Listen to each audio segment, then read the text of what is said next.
Shalom saudara, selamat hari Minggu.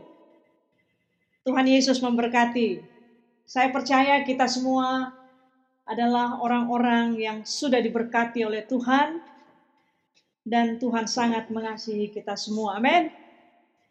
Kita semua adalah pemenang-pemenangnya Kristus. Puji Tuhan, pada saat ini saya sangat bersyukur, terutama kepada Tuhan, saya masih ada di dalam pelayanan Tuhan. Dan saya bersyukur dan berterima kasih untuk Pastor Priscilla dan Pastor Joel sudah memberikan saya kesempatan untuk memberitakan firman Tuhan.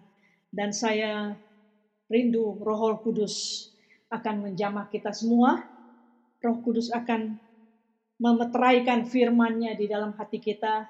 Dan saya berharap pada saat ini, biarlah firman ini berdampak di dalam hidup kita. Amin. Puji Tuhan. Malam hari ini saya akan membawa satu orang yang sangat luar biasa, yaitu seorang Bartemius. Dan saya mau berikan satu judul, pemenang bukan tidak pernah gagal, tetapi pemenang tidak pernah menyerah. Amin. Dan saya percaya di sini kita semua adalah orang-orang yang menang. Menang dalam arti banyak, saudaraku. Tetapi sebelum banyak berbicara, saya akan bawa saudara membaca di dalam Markus pasal 10, ayat 46 sampai 52. Demikian firman Tuhan. Lalu tibalah Yesus dan murid-muridnya di Yeriko, dan ketika Yesus keluar dari Yeriko bersama-sama dengan murid-muridnya, dan orang banyak berbondong-bondong, ada seorang pengemis buta bernama Bartemius, anak Timeus, duduk di pinggir jalan. Ketika didengarnya bahwa itu adalah Yesus orang Nazaret, mulailah ia berseru, "Yesus anak Daud, kasihanilah aku." 48. Banyak orang menegur dia supaya diam. Namun semakin keras ia berseru, "Anak Daud, kasihanilah aku." Lalu Yesus berhenti dan berkata, "Panggillah dia." Mereka memanggil orang buta itu dan berkata kepadanya, "Kuatkanlah hatimu. Berdirilah, ia memanggil engkau."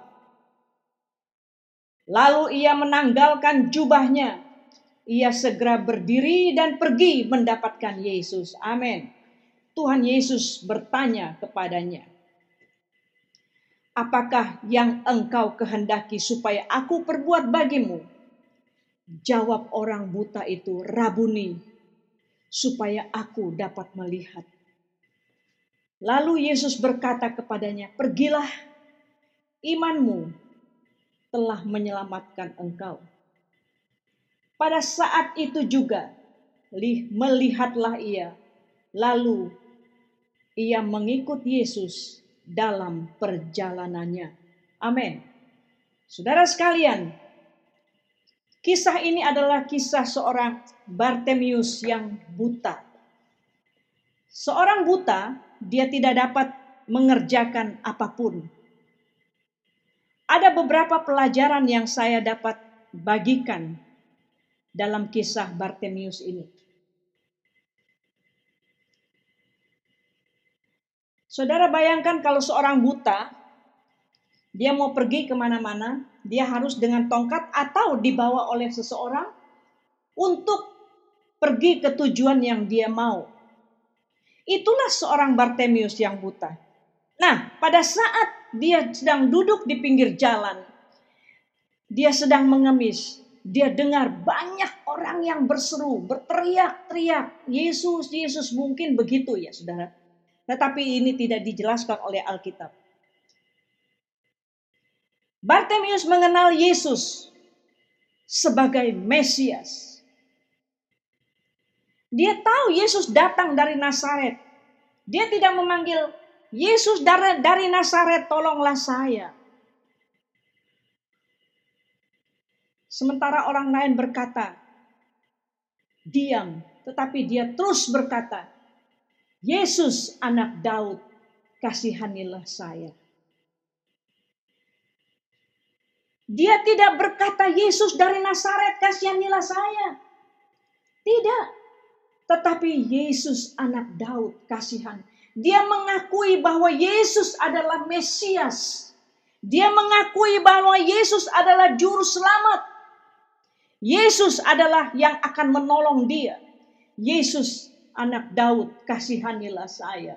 Haleluya. Saudara sekalian, secara fisik dia buta. Dia tidak dapat melihat seperti orang banyak yang mengikuti Yesus pada waktu itu. Secara fisik dia buta. Tetapi Bartimius bisa melihat secara rohani. Dia melihat siapa Yesus sebenarnya. Siapa yang akan lewat itu? Siapa yang diteriak-teriakan orang Yesus dari Nazaret? Dia adalah Mesias yang juru selamat. Puji Tuhan. Puji Tuhan. Saudara sekalian, dia bisa merasakan kehadiran Mesias yang sebenarnya. Alkitab di dalam Matius 5 ayat 8, berbahagialah orang yang suci hatinya. Dia akan melihat Yesus. Saudara sekalian, bagaimana dengan keadaan kita saat ini? Bagaimana dengan teriakan kita saat ini? Apakah kita berteriak Yesus dari Nazaret atau Yesus anak Daud? Saudara sendiri yang tahu. Banyak kali orang yang berdoa salah sebut Yesus. Salah tujuan. Dan seruannya terabaikan. Saudara sekalian, tetapi lihatlah seorang Bartimius. Terus bersuara. Waktu dia bersuara, saudara, beberapa orang yang mengikut Yesus berkata, diam. Saudara, sementara Bartimius terus bersuara, dia tidak peduli orang banyak. Mungkin banyak orang juga berkata, Yesus tolong saya. Mungkin banyak orang dengan semakin keras. Semakin orang berkata, diam. Dia semakin keras mengatakan, Yesus anak Daud, kasihanilah saya. Puji Tuhan, dia semakin gigih. Itulah berbicara. Seruan dari Bartimius ini adalah seruan iman yang tidak bisa sama dimiliki oleh orang-orang lain. Iman kita kepada Yesus itu berbeda-beda. Kita percaya Yesus, tetapi harap iman kita itu levelnya berbeda-beda. Tetapi Bartimius, ia berseru semakin keras, ia gigih. Markus pasal 10 ayat 48 katakan, dia semakin keras. Dan dia semakin keras. Itu membuktikan bahwa gambaran imannya itu kuat dan gigih. Ibrani 11 ayat 6 berkata, tanpa iman tidak mungkin atau mustahil orang diperkenan oleh Tuhan. Jadi kita menghampiri Tuhan harus dengan iman. Kalau Yesus dari Nazaret itu seruan yang tidak mengandung iman. Tetapi Yesus anak Daud itu mengagungkan, seruan yang mengagungkan Tuhan. Seruan yang mengatakan bahwa engkau adalah Allah yang dahsyat. Yang dapat bertindak di dalam kehidupanku. Itulah iman Bartimius, saudara sekalian. Banyak orang yang berkata, berhenti. Jangan lagi berisik. Saudara sekalian, kalau kita punya masalah, ya, kalau kita punya persoalan, ya persoalan kita banyak. Kita nggak buta seperti fisik Bartimius. Tetapi kadang-kadang kita tidak bisa melihat rencana Tuhan yang sebenarnya. Kalau kita ada masalah, seringkali kita datang kepada orang yang terdekat kita. Mungkin suami kita, istri kita. Ya kan? Mungkin anak kita. Tetapi jangan lupa, ada Yesus, anak Daud. Dia sebagai Mesias yang akan menolong dan menyelamatkan kita. Mustahil bagi manusia, tetapi tidak ada perkara yang mustahil bagi Allah. Iman yang sejati tidak akan berhenti berseru. Berseru dan berharap, sekalipun banyak orang yang berkata, sudahlah, ini sudah nggak bisa lagi. Sudah, ini sudah nggak bisa lagi. Nggak bisa ada yang tolong. Seperti kalau orang sakit, dokter bilang, udah ini sudah tidak ada harapan. Dokter sebagai manusia udah vonis. Saudara sudah vonis bahwa ini tidak bisa diapakan lagi. Tetapi Lukas pasal 18 ayat 1 berkata, kita harus berseru dengan tidak ada jemu-jemu. Amin. Teriakan iman ini menarik perhatian Yesus. Teriakan Bartimius menarik perhatian Yesus. Saudara bayangkan, di situ banyak orang yang berkerumun mengikut dia. Yesus sudah jalan jauh. Bartimius masih sudah ketinggalan jauh, duduk di pinggir jalan. Tetapi saudara, seruan Bartimius ini yang mengandung iman membuat Yesus berhenti berjalan dan berkata, siapa yang memanggil? Siapa yang memanggil? Siapa yang berseru itu? Bartimius tidak melihat siapa-siapa. Tapi Bartimius sudah merasakan sangat kehadiran Yesus. Dia memanggil, Yesus anak Daud, kasihanilah aku. Panggilan iman itu menggugah hati Yesus. Panggilan iman itu menggugah Yesus berkata. Dan Yesus berhenti, berkata begini. Karena teriakan seruan mengandung iman, Yesus anak Daud.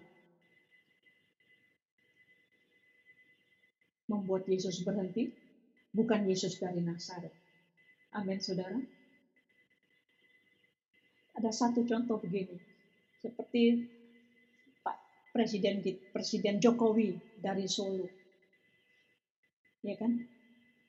Presiden Jokowi dari Solo, atau Presiden Republik Indonesia Joko Widodo. Mana yang terhormat bagi seorang Jokowi waktu jadi presiden? Yaitu Presiden Republik Indonesia, yaitu Bapak Joko Widodo. Nah, saudara, Mazmur 34 ayat 18 berkata, Tuhan dekat kepada orang-orang yang patah hati dan remuk jiwanya. Kenapa patah hati dan remuk? Karena keadaan, karena situasi. Tetapi dengan seruan ini, dia dapat mengubah situasi yang ramai suaranya. Tapi Yesus hanya dengar satu suara, yaitu suara Bartimius. Haleluya. Ada satu contoh yang saya akan berikan kepada saudara. Seorang lumpuh yang 38 tahun, yang duduk di pinggir kolam. Kolam itu adalah kolam mujizat kalau saya katakan. Waktu itu Yesus ada di sana. Bayangkan sudah 38 tahun dia menunggu kolam itu bergejolak. Ketika kolam itu bergejolak, orang sakit langsung cemplung. Dan orang sakit yang pertama itu harus dia sembuh. Tapi Yesus melihat dari jauh. Orang ini sudah 38 tahun. Dia tidak berdaya. Saudara, orang sakit lumpuh ini tidak berdaya, tidak bisa jalan. Dia tidak berteriak, tetapi dia punya iman.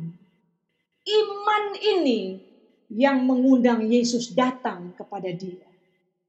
Yesus datang kepada dia. Yesus berkata, apakah yang engkau hendaki aku perbuat bagimu? Orang lumpuh ini berkata, Tuhan, sudah 38 tahun saya ada di sini.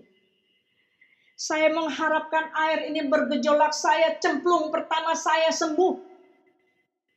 Tapi saya tidak pernah mengalami ini. Orang lain duluan karena saya tidak berdaya. Saudara, perkataan si lumpuh ini, apakah apakah Yesus melihat dia sebagai orang yang ya udahlah, kamu udahlah nggak bisa lagi? Tidak. Yesus adalah Jehovah Rafa, dia yang akan menyembuhkan. Mungkin saudara-saudara ada yang sakit saat ini. Ada yang sakit, ada yang tidak berdaya. Saudara katakan sudah nggak ada lagi seperti tadi saya katakan dokter vonis. Tetapi Yesus ada saat ini. Sekalipun kita by Zoom saat ini, lewat Zoom saat itu, tetapi rasakan hadiratnya ada di sini. Yesus berkata, apa yang engkau kehendaki aku perbuat bagimu.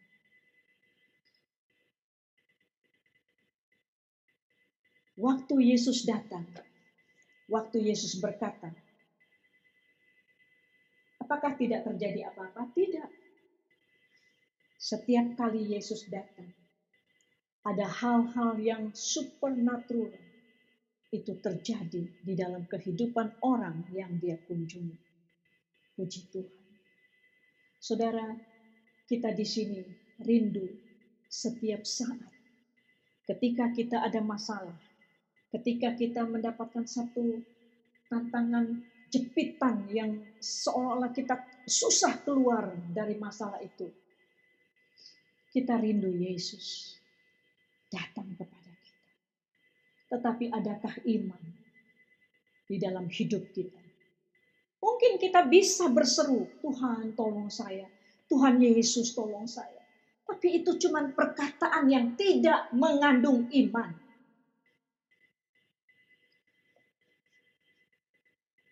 Saudara sekalian, apa yang terjadi?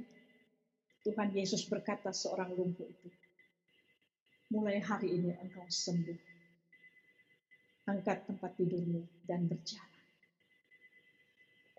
Saudara sekalian, sesuatu yang besar, yang dahsyat terjadi. Sesuatu yang dahsyat terjadi. Nah, waktu seorang yang diutus oleh Tuhan untuk panggil Bartimius. Di dalam ayat yang ke-50. Tuhan memanggil engkau, mari datang kepadanya. Dengan kata lain.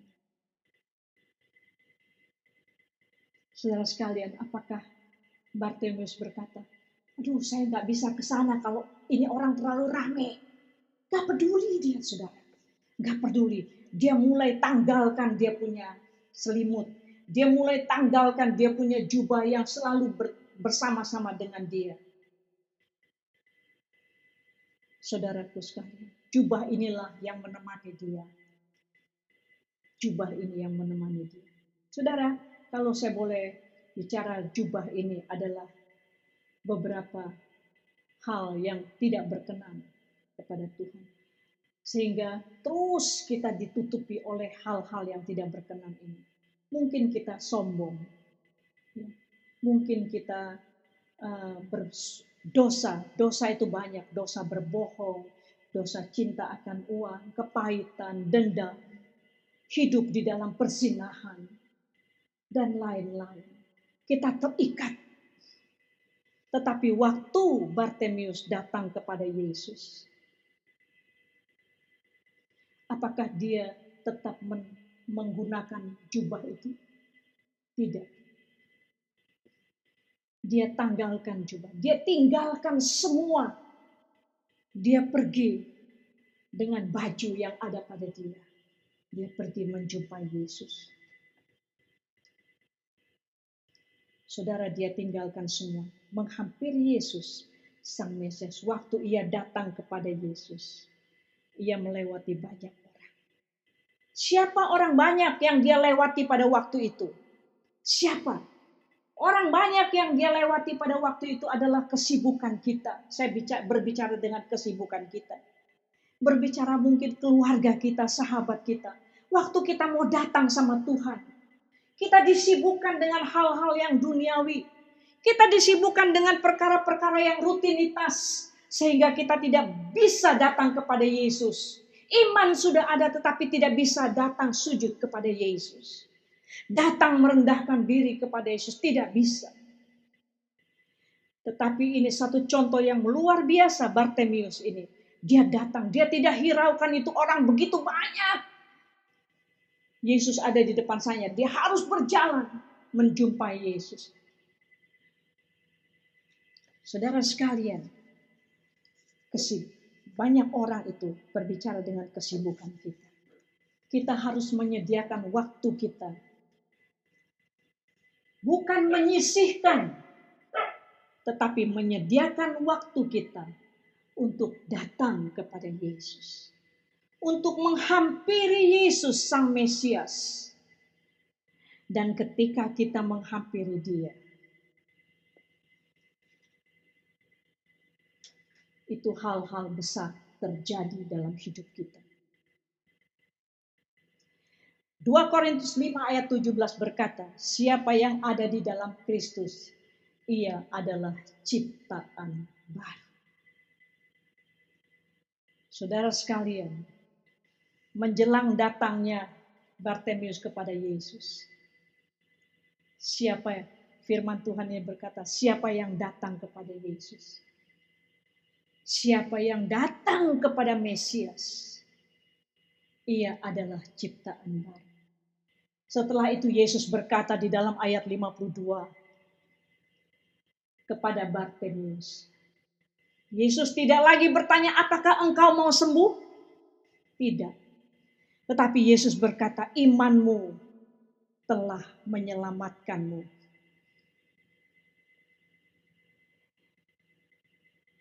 Yang tolong Bartimius pada waktu itu apa? Apa yang menolong Bartimius? Yaitu seruan Bartimius. Seruan-seruannya yang mengandung iman. Yang tolong kita adalah seruan kita yang mengandung iman. Yang membawa mujizat. Bukan posisi kita. Bukan jabatan kita. Bukan yang lain. Tetapi mujizat itu membawa kita dari gelap menuju kepada terang. Tidak ada yang menjadi gimana, tidak. Dari tidak ada menjadi ada. Dari gelap menjadi terang. Pertemuan Bartimius kepada Mesias merubah total seluruh hidupnya. Bartimius adalah seorang pemenang yang tidak pernah menyerah. Amin, saudara. Di dalam kehidupan kita, berapapun kita yang ada pada saat ini, kita bersekutu di dalam Zoom ini, berapapun kita, biarlah kita menjadi seorang pemenang yang tidak pernah menyerah. Tema yang saya berikan tadi berkata, pemenang bukan tidak pernah gagal. Kita mungkin gagal, ada berapa kali kita gagal, ada berapa kali kita jatuh, ada berapa kali kita terpeleset. Tetapi kita harus bangkit lagi. Untuk apa kita bangkit? Kita bangkit untuk menjadi seorang pemenang. Saudara sekalian, itu sebabnya tema saya tadi saya kasih tahu. Pemenang bukan tidak pernah gagal, tetapi pemenang itu dia tidak pernah menyerah. Haleluya. Dia tidak pernah menyerah. Dia jatuh, dia bangkit. Dia gagal, dia bangkit. Sehingga dia jadi seorang pemenang. Dan saya berharap kita semua di sini, kita adalah orang-orang yang menang. Kita adalah orang-orang yang menang di dalam Kristus.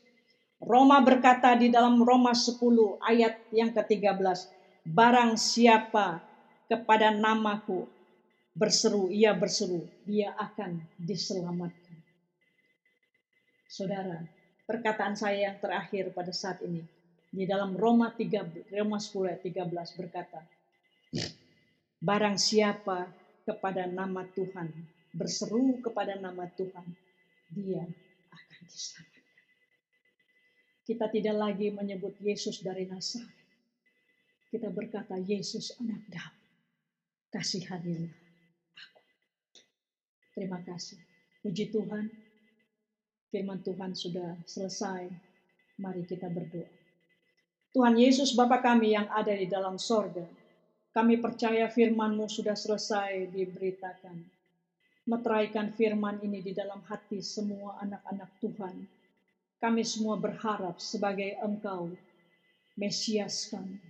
Banyak masalah, persoalan di dalam kehidupan pribadi, rumah tangga, persoalan pribadi di dalam persekutuan atau pekerjaan kami, dan kami percaya Tuhan ketika kami berseru Yesus anak Daud, kasihanilah kami, maka Engkau akan turun sebagai penolong di dalam kehidupan kami.